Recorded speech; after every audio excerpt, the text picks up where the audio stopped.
tout le monde, j'espère que vous allez bien. Donc aujourd'hui je vous retrouve pour ma foire aux questions spéciale fille au père.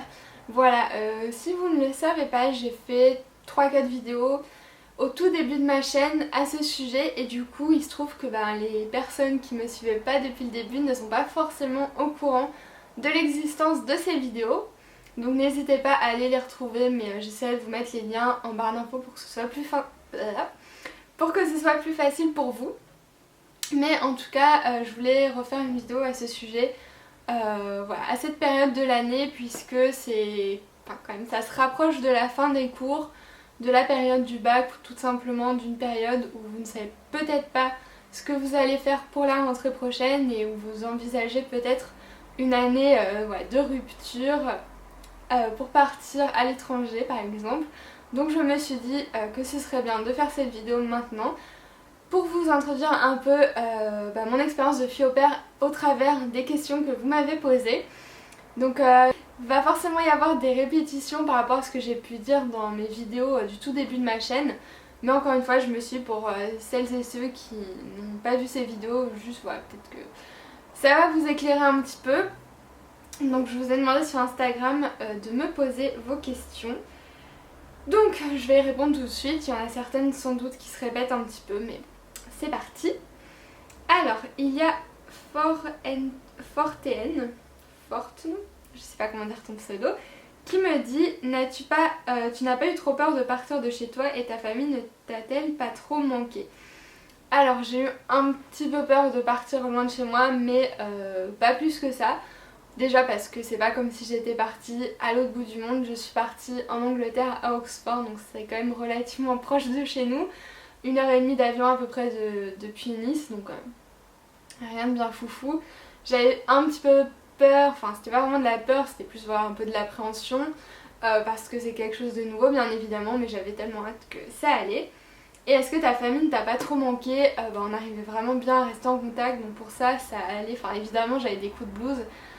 Ne nous leurrons pas, mais ça allait entre Skype, franchement, voilà, sur les réseaux sociaux, vous pouvez faire des communications super facilement, donc c'était pas vraiment un problème. Et puis je revenais quand même de temps en temps à certains week-ends où eux venaient me voir, donc franchement ça s'est bien passé de ce côté-là.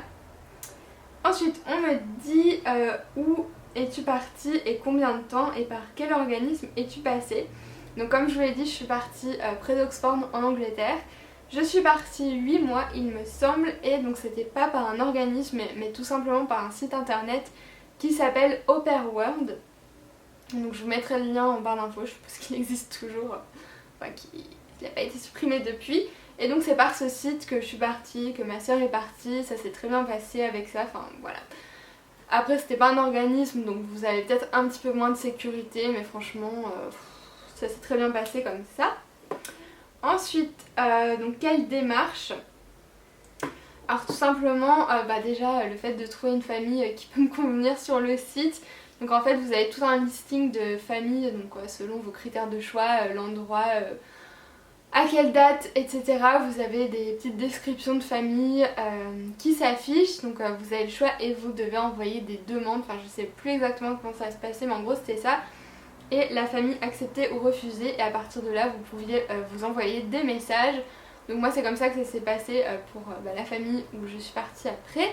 Et donc on a un peu communiqué par mail, ensuite on s'est fait un Skype, enfin pour vraiment se voir quand même.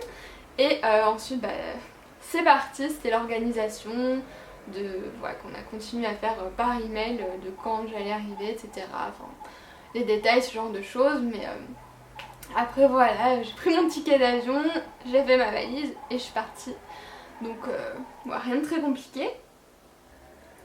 Donc combien de temps à l'avance tu t'y es prise? Alors moi je dirais que c'est à peu près donc, à cette période là de l'année que je m'y suis prise, donc au moment du baccalauréat en fait, puisque c'est l'année après mon bac, enfin l'année, même pas l'année, puisque j'ai passé mon bac, voilà c'est quand le bac déjà, c'est en juin, quelque chose comme ça, et je suis partie en septembre après. Donc voilà, je m'y suis pris quelques mois à l'avance quand même, histoire d'avoir le choix et le temps de mettre tout ça en place sereinement, disons. Ensuite, mon intégration. Alors mon intégration n'a pas été forcément la plus évidente du monde. En tout cas, je me suis pas mal... Enfin, j'allais dire je me suis bien faite à la famille dans le sens où franchement elle était hyper sympa. Rien à dire là-dessus, c'est juste que voilà, j'étais pas trop dans le même mode de vie qu'on va dire. C'était plus campagne, calme, intellectuel, etc. Et ce qui n'était pas forcément comme moi je suis. Donc voilà, je veux dire, je m'entendais bien avec eux, mais j'ai pas réussi à vraiment créer un lien dans le sens où par exemple, voilà, le soir je restais dans mon coin, dans ma chambre à faire ma vie et eux ils faisaient leur vie de leur côté on va dire. Donc voilà, il n'y a pas vraiment une création de lien comme ça, hyper proche, où on se racontait notre vie, où on regardait la télé ensemble le soir, c'était pas trop ça. Bon après, c'était pas très grave non plus, hein, c'est bien passé quand même. Mais dans mon cas ça n'avait pas été ça. Et ensuite pour les liens sociaux on va dire que j'ai pu avoir en extérieur, c'était un peu plus compliqué puisque je n'étais pas dans la ville même d'Oxford mais j'étais dans un petit patelin à la campagne à côté. Donc je dépendais du bus qui ne passait pas très fréquemment. Donc niveau vie sociale voilà, ça m'a un peu restreint quand même. Je pense que si j'avais été vraiment dans le cœur de la ville, ça aurait été plus facile pour moi de sortir un peu quand je voulais. Que ce soit pour aller boire un café ou le soir pour voir des copines. Mais bon, sinon j'ai quand même pu me tisser quelques relations là-bas, même si ça n'a pas forcément été un truc de malade non plus. De toute façon, moi je suis assez indépendante, je veux dire, si je sors pas tous les soirs, ça me va aussi. Donc voilà pour ça. Et ensuite, mon copain est aussi venu en Angleterre, à Oxford, 2 mois après à peu près que je suis arrivée. Il est resté un bon bout de temps, donc voilà, ça m'a aussi aidé à m'intégrer, on va dire, dans ce sens-là. Ensuite, qu'est-ce que tu as fait de ton temps libre? Alors de mon temps libre, j'ai essayé d'aller le plus possible en ville, voilà forcément. Et donc à ce moment-là, j'ai pris des cours d'anglais, donc je m'étais inscrite dans 2 écoles, voilà j'en ai fait une, après j'en ai fait une autre. Dans 2 écoles, tout simplement pour prendre des cours d'anglais, pour m'améliorer, pour voir du monde aussi. Et sinon quand j'étais pas assez pour, tout simplement je visitais la ville. Voilà, j'ai fait pas mal de musées, de balades, de shopping, enfin voilà, ce genre de trucs que tout le monde fait bien évidemment. Et j'en profitais aussi énormément pour aller à Londres puisque ma soeur est partie en même temps. Donc le week-end, je partais à Londres pour aller la voir et c'était vraiment génial. Ensuite, les tâches que tu as dû faire, donc je suppose que c'est les tâches par rapport à mon métier on va dire de fille au père tout simplement. Ça concernait bien évidemment à 90% les enfants, donc les emmener à l'école, les reprendre de l'école, leur faire leur lunchbox, là, leur panier repas. Des fois je devais leur faire le repas du soir mais c'était rien de bien compliqué, je vous rassure. Des fois je devais m'occuper d'eux dans le sens activité, jouer avec eux, les emmener au parc, voilà ce genre de trucs. Et des fois j'avais aussi un petit peu de ménage à faire dans le sens... Voilà, une fois que j'avais donné le petit déjeuner aux enfants, il fallait que je range la table du petit déj, ranger leur aire de jeu un peu, enfin des fois je devais repasser un peu leurs habits, mais bon c'était rien de... Voilà, j'étais pas la femme de ménage, hein, je vous rassure, il y en avait une à côté, mais voilà, comme j'étais nourrie blanchie nourrie blanchie payée, il fallait bien que je rende un peu la monnaie du truc, donc voilà, c'était totalement normal et... c'était pas hyper prenant non plus. Ensuite, quelqu'un me demande quels sont les meilleurs pays où partir. Alors là, j'en ai aucune idée puisque moi je n'ai eu qu'une expérience. Mais je vous dirais, voilà, peut-être privilégier les pays anglo-saxons dans le sens où maintenant, voilà, si vous voulez vraiment parler anglais, il faut vraiment s'immerger dans un pays anglo-saxon. Donc je vous dirais, tout ce qui est l'Angleterre, l'Écosse, l'Irlande, les États-Unis, l'Australie... voilà, ce genre d'endroit, si c'est vraiment aussi pour un but linguistique que vous voulez partir, mais bien évidemment, si vous avez envie d'apprendre aussi l'espagnol, aller en Espagne ou l'italien, aller en Italie, je sais pas quels sont les meilleurs pays pour partir, mais je pense que ça dépend vraiment de vos objectifs à la fin.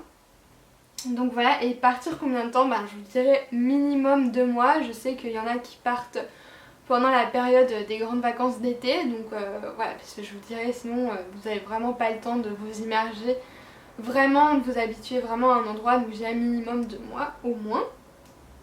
Et à quel moment de l'année, bah ça qu'importe, hein. Encore une fois ça dépend de ce que vous recherchez. Quelqu'un me demande, et pour les stages à l'étranger, est-ce que tu t'y connais un peu aussi? Alors là pas du tout, j'ai jamais fait de stage vraiment à l'étranger. Donc là-dessus je peux pas vous dire, enfin je sais qu'il y a pas mal d'annonces, un site où je vais souvent qui s'appelle Fashion Jobs et vous avez une section à l'étranger. Vous avez des annonces de stage ou de boulot tout simplement à l'étranger, mais après les démarches qui sont derrière, ça je ne peux pas vous dire, désolée. Ensuite, on me dit, je pars au mois d'août aux USA pour faire fille au père, je voudrais savoir ce que ça t'a apporté personnellement et professionnellement. Alors, je vais commencer par professionnellement, ça ira peut-être plus vite, je dirais que c'est un très bon point, je pense, sur le CV, de voir qu'on est parti, qu'on a vraiment cherché, voilà, comme je vous le disais, à s'immerger dans un pays, découvrir une nouvelle culture, voilà. S'ouvrir l'esprit tout simplement, et voilà, c'est quand même une preuve, on va dire, du niveau linguistique qu'on va indiquer sur notre CV. Si vous êtes parti, voilà, ça prouve quand même la chose, je pense, enfin, c'est assez indéniable, on va dire. Donc je dirais ça, voilà, que ça prouve certaines qualités à l'employeur, voilà, de prise de risque, on va dire, de découverte, de curiosité, je pense que ça peut vraiment être un bonus. Et ensuite, personnellement, bah, en fait c'est un peu les mêmes choses. Ça m'a apporté beaucoup au niveau de mon niveau de langue. Mais aussi, comme je suis partie à 17 ans, au final ça m'a vraiment apporté beaucoup de maturité, de l'ouverture d'esprit, je dirais. Voilà, ça m'a fait grandir tout simplement et c'était une expérience inoubliable et que je ne regretterai jamais. Donc si vous avez l'occasion de le faire, franchement n'hésitez pas. Ensuite, quelqu'un me dit, je voulais savoir si cette expérience a vraiment été prise en compte lors de tes stages ou jobs d'été. Penses-tu que ça fait vraiment la différence dans un CV? Ouais, j'ai déjà répondu à ça, je pense vraiment que de toute façon ça peut être qu'un bonus. Je vois pas en quoi ça peut vous discréditer ou quoi que ce soit, ça fera forcément pencher plus la balance de votre côté par rapport à un CV où ce n'est pas marqué. Enfin, moi c'est mon avis en tout cas. Et ensuite, on me demande le plus beau souvenir et ton pire souvenir. Et je pense que je vais m'arrêter là après. Je dirais... C'est très dur. Hein. Ah ouais, le pire souvenir, c'est qu'à un moment, j'ai quasiment égaré un des enfants que je gardais. Donc ça craint vraiment. En fait, je ramenais les enfants de l'école. Donc il y avait une petite qui était en poussette et le plus grand qui était en trottinette à ce moment-là. Et donc comme il était en trottinette, il avançait un petit peu plus vite devant pendant que moi j'étais là derrière avec la poussette. Enfin, bref, donc on reprenait le chemin pour aller à la maison. À pied ça mettait vraiment 5 minutes, rien de très fou.